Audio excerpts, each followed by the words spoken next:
여러분 반갑습니다. 반도체 버트레자입니다. 일요일 마지막 영상 올리도록 하겠습니다.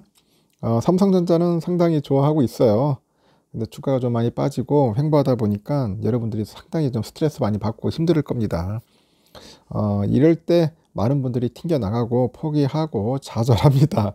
스트레스 받고 하는데 멘탈이 약하신 분들은 투자를 안 하시는 게 도움이 될 거예요. 될 수 있으면은 하지 마세요. 하지 마시고 좀 멘탈 좀 강하고 제가 뭔가 뚝심 있겠다. 내 자신이 뚝심 있고 한번 끝까지 가보겠다는 분들은 아마 차분하게 잘 대응을 하시면 좋을 것 같습니다.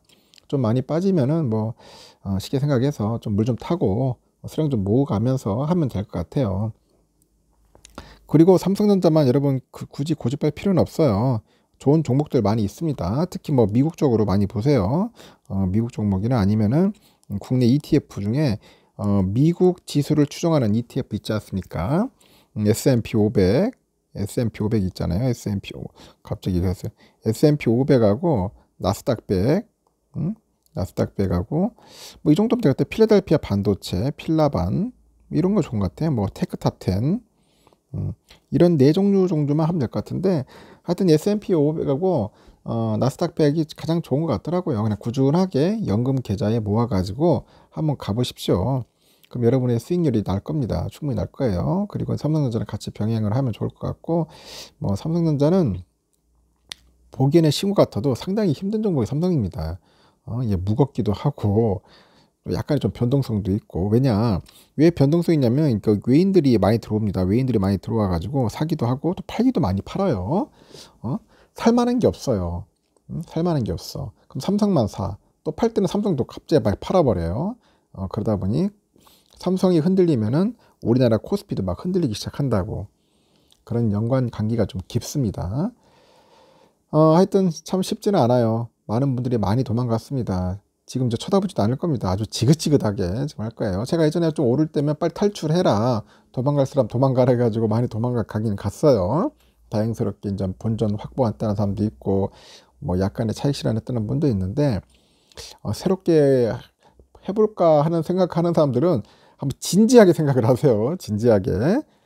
저는 삼성전자를 떠들고 있지만 삼성전자를 여러분에게 뭐 이렇게 추천하고 싶지는 않습니다. 왜냐, 제가 다시 얘기하지만 힘들어요. 멘탈 나갈 수가 있습니다.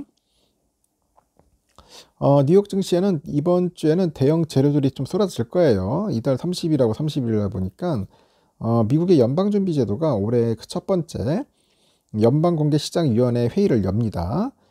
금리 동결이 확실시 되는데 올해는 시작될 금리 인하와 관련해서 어떤 언급을 할지는 그게 핵심입니다. 무슨 이야기를 할 건가 상당히 궁금해지네요.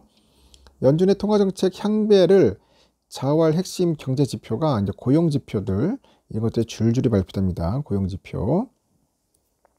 30일 날은 노동부의 지난해 12월 구인과 이직 실태 조사가 발표됩니다. 졸트라고 하는데 하여튼 31일에는 지난해 4사분기 고용 비용 지수 발표가 예정돼 있고 다음 달 2일에는 1월 고용 동향이 발표됩니다. 대형 기술주 실적 발표도 줄을 잇는 거죠. 이렇게 애플하고 마이크로소프트, 알파벳, 아마존, 메타 플랫폼 등등 해서 빅7이죠. 빅7 가운데 테슬라랑 엔비디아를 제외한 5개 종목이 이번 주 실적을 공개합니다. 상당히 궁금해지네요.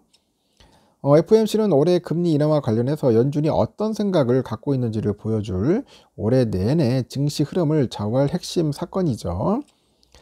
시장에서는 이번 회의에서 기준금리인 연방기금 그 FF 연방기금 금리 목표치가 지금 같은 5.25에서 5.5%로 동결될 것을 거의 기정사실로 보는 것 같습니다.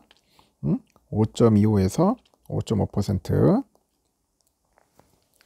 문제는 향후 금리 인하와 관련한 연준의 예고인데 연준이 이에 관련해서 직접 언급하지는 않겠지만은 올해 금리 인하가 어떤 식으로 전개될지에 관해서 시장이 추측할 수 있는 단서는 내놓을 것 같아요. FOMC 성명에 힌트가 담겨 있는데 곧이어 그 제롬 파월 의장의 기자회견에서 좀 더 구체적인 암시가 나올 가능성이 높죠. 시카고 상품거래소의 그 패드워치에 보니까 금리 선물 시장에서 늦어도 5월에는 첫 번째 금리 인하가 있을 거라고 예상을 하네요.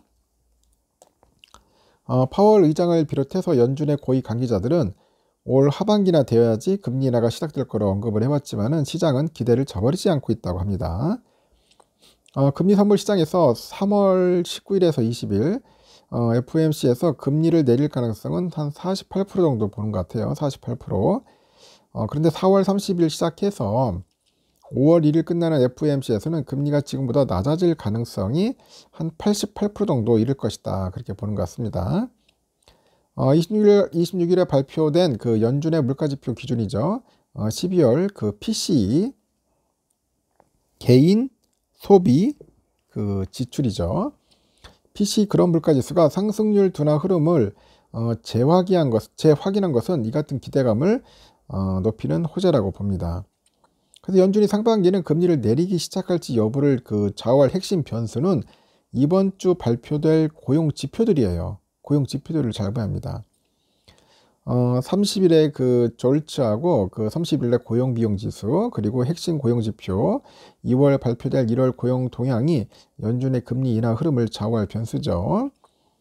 그래서 이코노미스트들은 이 고용 둔화 흐름이 확인될 것으로 예상하고 팩트셋에 보니까 이코노미스트들이 1월 신규 고용이 17만 명에 그쳐서 지난해 12월 증가 규모 21만 6천 명을 크게 밑들 것으로 예상하고 있고 또 실업률은 12월에 3.7에서 1월엔 3.8%로 소폭 상승할 거로 봅니다. 인플레이션 둔화 속에서 향후 인플레이션 압력을 좌우할 노동시장 수급이 이전에 비해서 완화되면서 연준이 금리 인하에 좀 더 느긋해질 것이다. 그런 기대를 반영한 거죠.